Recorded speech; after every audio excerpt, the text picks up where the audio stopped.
Howdy folks, welcome to Movie Night. I'm your host, your old pal Bernie. That time of year to cozy up with a nice pumpkin ale and put on a spooky movie. And that's just what we're gonna do tonight. We're gonna watch ourselves a spooky movie. But before we get to tonight's film, there's something I need to address. This is not the review that I had originally intended to put out. Recently, my good friends Brett and Pam were visiting from out of town, and together with my good friend David, who many of you will remember from my Carnage review. I guess I don't need to ask if you would recommend this movie to anybody.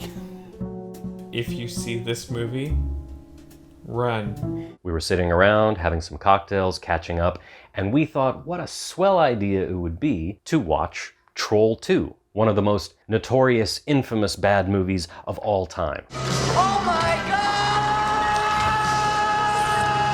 God! It was amazing. Truly a life-altering experience for all four of us. And you can't piss on hospitality. I won't allow it! What are you going to do to me, Daddy? Tightening my belt by one loop so I don't feel hunger pains. So we sat down, we recorded a panel discussion about the movie, and none of the footage turned out. Turns out that it wasn't lit well enough.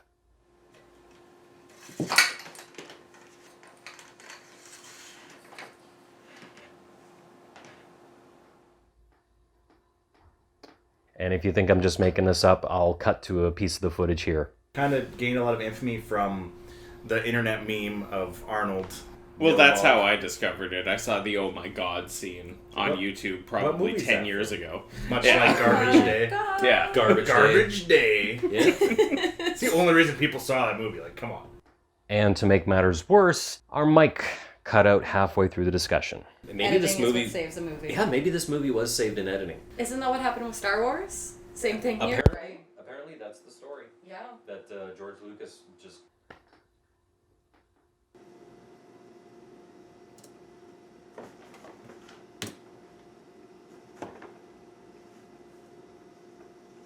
So needless to say, looks like we'll have to wait a little bit longer to see a Troll 2 discussion on this program. So since we can't do that tonight, we're going to do the next best thing. We're going to watch a little movie from 1989 called The Chilling.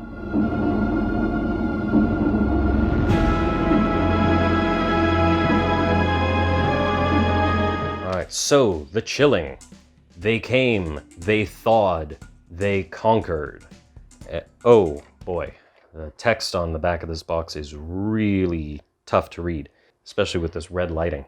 Whose idea was that? The frozen dead return to life and make things hot for the living in this heart-stopping experiment in terror featuring Oscar nominee Linda Blair, The Exorcist, Grizzly Adams star Dan Haggerty, and Troy Donahue. At Universal Cryogenics, entire families are preserved in ultra-cold storage awaiting their future resurrection. When a freak lightning storm reanimates the bodies, an undead army of ravenous cyranoids? I feel like they wanted to say cryonoids, but it's spelled cyranoids. When a freak lightning storm reanimates the bodies, an undead army of ravenous cyranoids emerges to wreak their unspeakable revenge. Now, only a beautiful young lab assistant and heroic security guard can halt the unearthly, cold-blooded horror of The Chilling.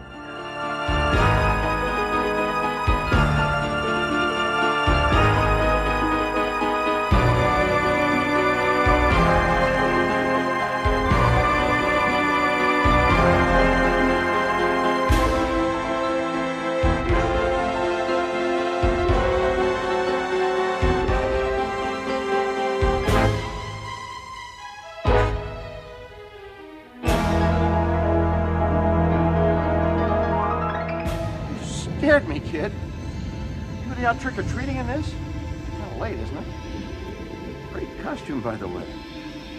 What is this? Some sort of plastic?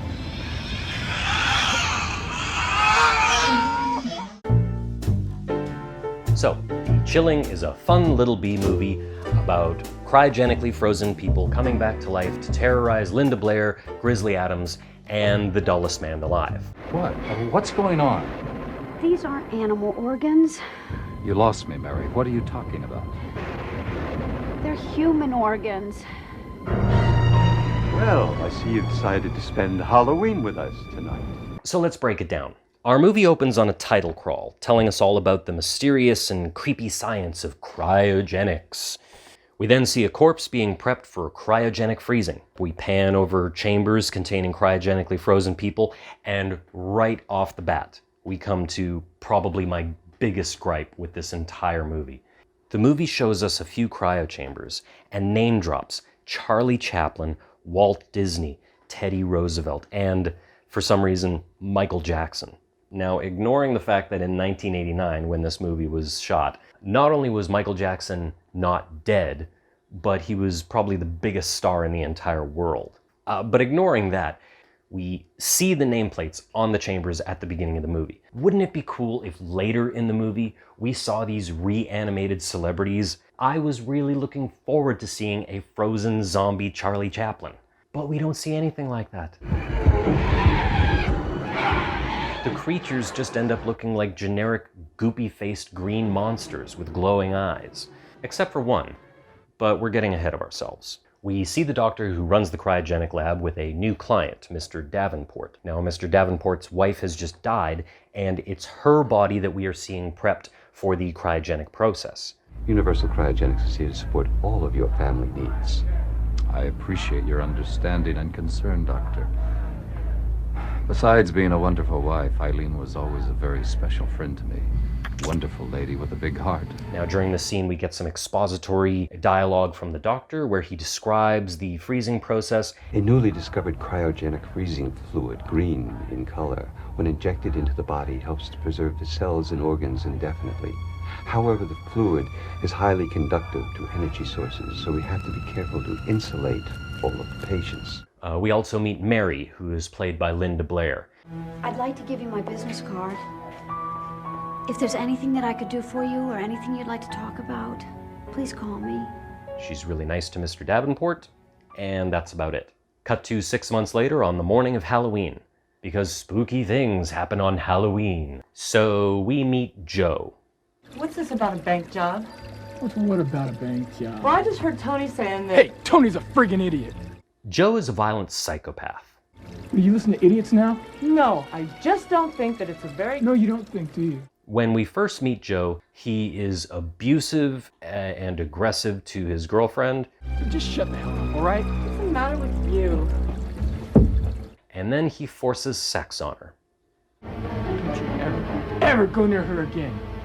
She's mine. M-I-N-E. He slits the throat of a fellow gang member. There's nothing she's done for you that she hasn't done for me. Or anyone else.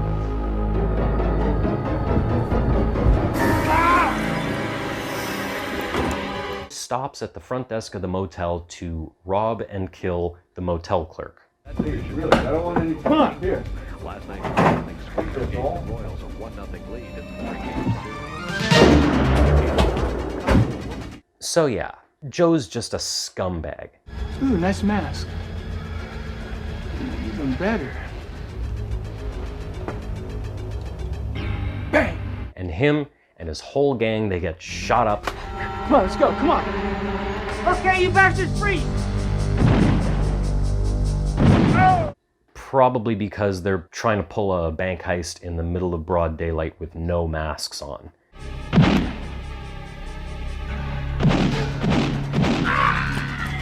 It's Halloween. Wouldn't it make sense to wear masks? And that's when Mr. Davenport gets a phone call. Joseph Davenport. Yes. Joe? It turns out that this violent psychopath is his son. What can I do for you? I need to arrange a frozen cryogenic suspension for my son. He's been shot. Oh, I'm sorry to hear that. I'll have my assistant, Mary Hampton, meet you with the necessary paperwork to release your son. Hey, Vance. Hi, Mary. How's my favorite girl this Halloween Eve? This movie stars not only the great Linda Blair, but also Grizzly Adams himself, Dan Haggerty. So tell me, my lady, what's the costume going to be tonight? Well, I was thinking about being a security guard. That sounds good to me. How'd you like to get into this uniform? Vince, it's terrible. It's really the closest thing to any on-screen chemistry that anybody in this movie has with one another. We might have a few little disappointed trick-or-treaters this year, too. I hope not. Linda Blair is utterly wasted in this movie. However, she does get this one cutaway scene that is straight out of Family Guy. Mary, it's none of my business, but are you having problems at home? Well,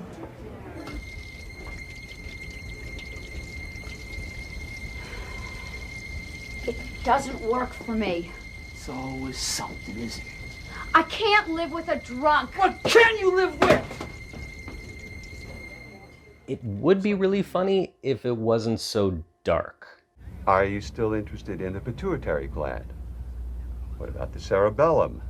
The only character who really gets any kind of cool or funny dialogue is the doctor who runs the cryogenics lab. Thank you, senor. Goodbye. Cheap son of a bitch. See, he turns out to be a closet sleazebag who's running this side racket out the back door where he's harvesting and selling organs from the cryogenically frozen people. Mr. Davenport, I can assure you that your son is in the best of hands, and that someday when your family is reunited, you will realize what a brave decision you made. I certainly hope so, Doctor. Why wouldn't you know if that weather would just turn to crap on Halloween? There'll be a lot of pissed off little kids, that's for damn sure. So the storm knocks out the power. What the hell's going on? Holy shit. Lightning must have fried the main power panel. The auxiliary should kick on. Oh, I'll be damn, Sarge, you're right. Hey, we're in business again. Would I lie to you after I'm taking all your money? The storm then knocks out the auxiliary power. Now what? Oh, shit. And Dan Haggerty realizes that with no power, all the cryogenically frozen people are going to unthaw, and there's going to be pools of floating dead people all over the lab by morning unless they do something. Yeah, I'm real sorry that you're getting a lot of calls, but this is an emergency. I'm talking about human bodies, pal. Do you understand that? So what do? Well, we're gonna have to move those containers outside. Our jobs are at stake. We gotta look like we're doing something. They move the chambers outside. Listen, man, can you think of a cooler spot than outside? Why are you such a pain? I mean, I guess it makes sense. I mean, it is cooler outside than inside. That technically is true. Unfortunately, the only thing that moving the chambers outside accomplishes is it puts them in perfect positioning to be struck by lightning.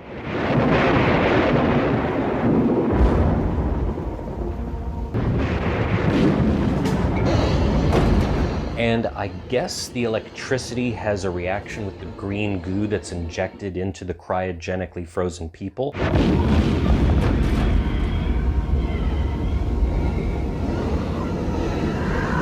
But I guess it also burns them horribly and melts all their flesh from the outside, as you would assume a bolt of lightning would.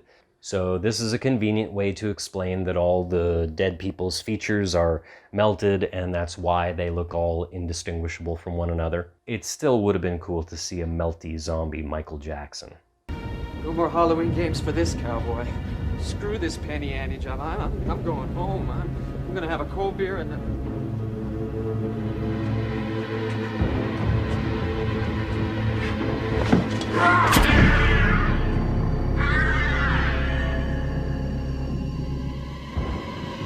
What the hell?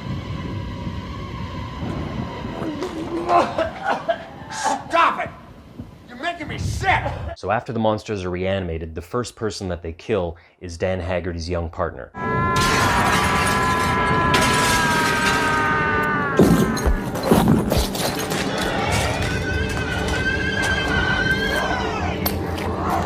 And Dan Haggerty has a wonderful moment here. I'll get you, bastards! So while all this has been going on, Linda Blair has been on a date with Mr. Davenport. Thank you so much for the ride home. And I think it was about this time that I realized that Mr. Davenport, I think, is supposed to be the hero of this movie. This dishwater, dull man, this walking dial tone who speaks with the same droning inflection with every line he delivers. Thank you for your consideration. I also need the file on the U.S. Gas and Oil Corp, please. Yes, sir. I feel that Joe is finally at rest with his mother. Why don't you let me give you a ride home? You wouldn't mind? I'd be delighted. This is supposed to be our protagonist. Don't tell me. Your long-lost uncle or something. Steve, Well, please. come on in. Don't be shy. When he drops her off at home, there's a bit of a tense interaction between Davenport and drunk boyfriend. This happens to be a client, Steve. Client? Give me a little credit, why don't you? You know what's going on here. But it's then that Mary gets the call from Grizzly Adams at the lab. No, don't go anywhere or do anything except call the doctor. No, I will. Vince? Oh my God, the line went dead. I've got to get back to the lab. Because I guess there's nobody else that Grizzly Adams can call who's more qualified to help with a situation like this. Like maybe the police, fire department, biohazard containment people. I don't know who you call in this kind of situation. Trick or treat! Drunk boyfriend ends up following Linda Blair and Mr. Davenport to the lab. There's even this great scene with ADR over stock footage of driving, because I guess they couldn't shoot footage of the actor in the car. So they just slapped this scene together last minute so that the audience would for sure know how and why drunk boyfriend got to the lab. Your so-called client's trying to get the trick and the treat. When I get to the cryonic lab, I'm gonna give that bastard a real good seeing too. So anyway, the bulk of the remainder of the movie is just a bunch of characters bumbling their way through a darkened warehouse, being terrorized by flailing, awkward cryonoids. There's creature attacks. No, zombies. They're frozen humans that came back from the dead. We need to talk about the cryonoids. They are so lazy as a monster concept. The cryonoids move in a very uncoordinated way. It almost seems like the cryonoids are being played by stuntmen who couldn't see out of their masks very well. So they just kind of blindly wander around flailing their arms until they stumble into something or somebody.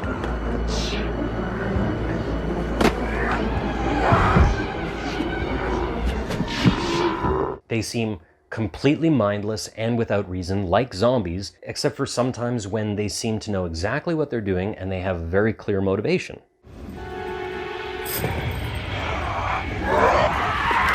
All the deaths are just implied. They all happen off screen. Mostly you just see the cryonoids grab somebody in like a chokehold or something and then drag their body off screen. It's all very awkward. The doctor goes down to the lab. Dr. Miller, what's going on here? Profit, Mary, profit. Healthy, capitalistic profit. Mr. Davenport is a champion of it. Aren't you, Mr. Davenport? Do I frighten you? He gets his in the end. In a way.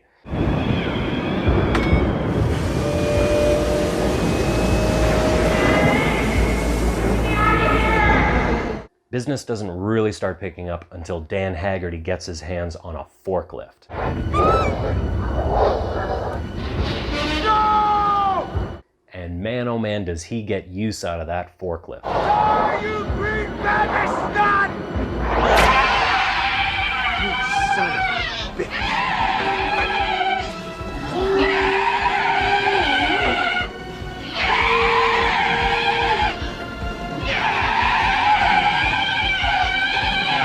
There was also this moment that was really funny to me. At one point, Dan Haggerty has this plan. He says something like, I'm gonna go over here and... I'll get the car. Mr. Davenport, who is supposed to be our main character, who up to this point has not done anything except run away from the monsters. It is a perfect opportunity for him to say, no, Dan Haggerty, I'll do the dangerous thing.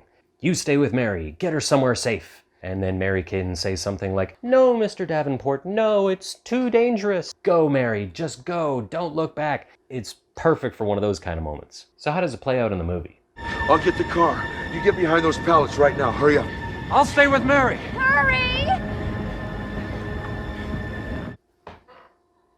I just love that he lets Dan Haggerty do all the heavy lifting, no questions asked. Mary. Hey, big time client. Davenport does get a hero moment of sorts. I've had about enough of you. Steve! What? This guy is so bad. As I mentioned, most of the cryonoids are indistinguishable, melty, green-faced, glowing-eyed monsters. And they all look about the same, except for one. So Joe was just frozen earlier that day, so he's fresher than the rest. So his features are more preserved. And they try to do that scene where Mr. Davenport has to kill his son because his son has become a monster. My son. It's not your son! Joe. It's my son. It's not your son, he's dead! But he can't do it because he loves his son. It's me, your father. Son. Father!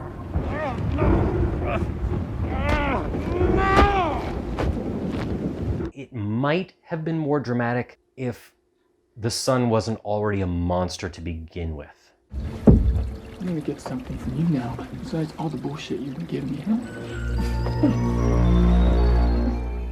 Joe's adolescence was very turbulent, to say the least. He was no longer a son to me, but a stranger. So Dan Haggerty and Davenport get a hold of this nurse, who admits to helping the doctor with his organ harvesting operation. I want to know how to kill him. That's what I want to know. All I know is you gotta reverse the process, somehow refreeze them. That wouldn't work, would it? It's all I can think of. As long as they stay warm, they're alive. You gotta believe me. So that's why they ate my partner?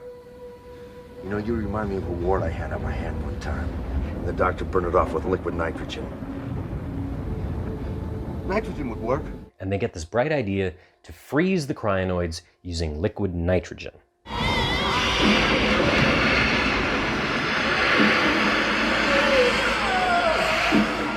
But then the plan kind of falls flat and it doesn't really work.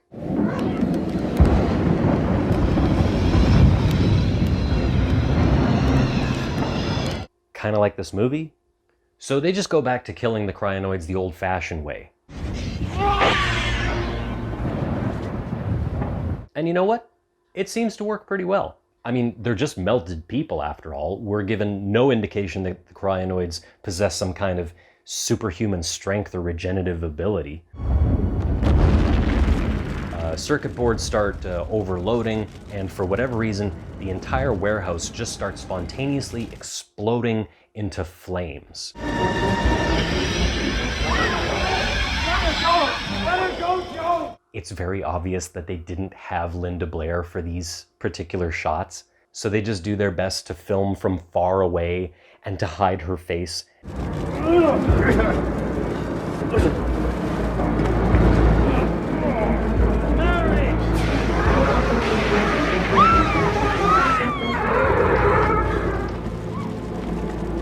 And then Dan Haggerty just shoots Joe with a shotgun.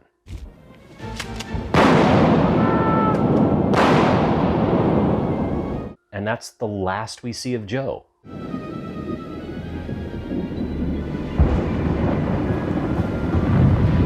So the whole cryolab starts exploding, it starts blowing up, all the cryonoids seem to be burning to death, and Davenport and Mary get to the safety of Davenport's limo.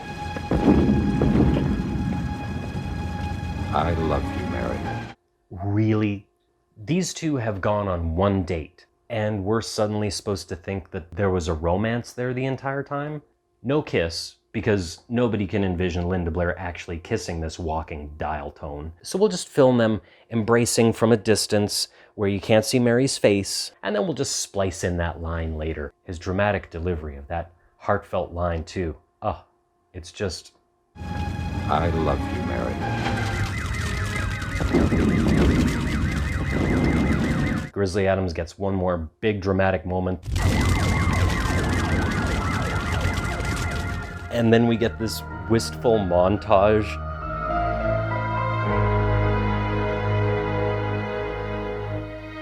Tears are streaming down Haggerty's face. It's just amazing. And then we get this really contrived sequel bait ending. Main police station, please. Market and 32nd Street. It's like the filmmakers just couldn't help themselves.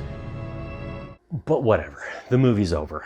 Before the credits, however, we get a series of freeze frames with character epilogues like it's the end of Fast Times at Ridgemont High or something. So obviously this movie does have a sense of humor about itself, which is probably the best thing I can say about it. It was obvious to the filmmakers that they knew they were making a cheesy, cheap B movie. There are these attempts at humor, but they're too few and too far between, and they never really land. There's no over-the-top gore. There's not really any creative action set pieces aside from the forklift stuff.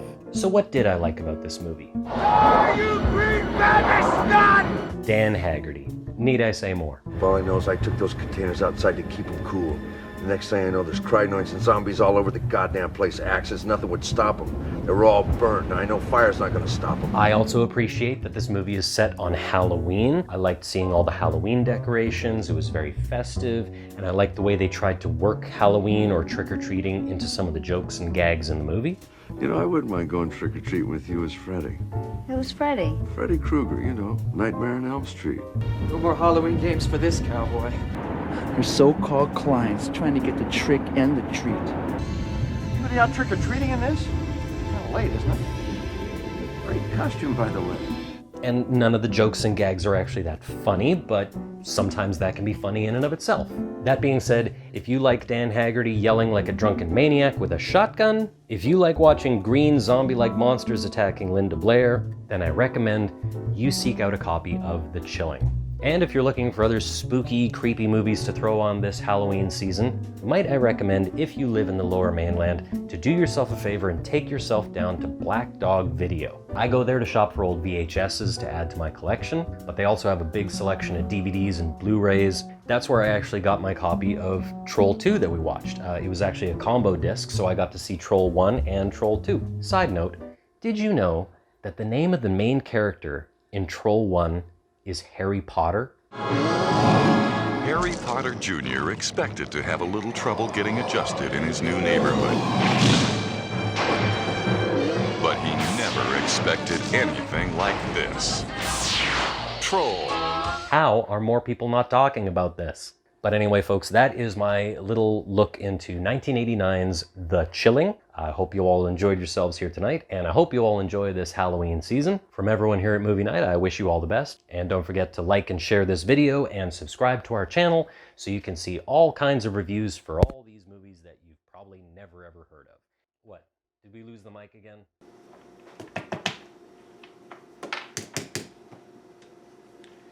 I mean, seriously, what are we even doing here?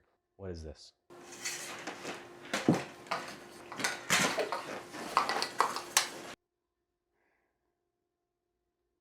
I'm not doing this anymore. It's crazy. That's it. I'm done. Nope.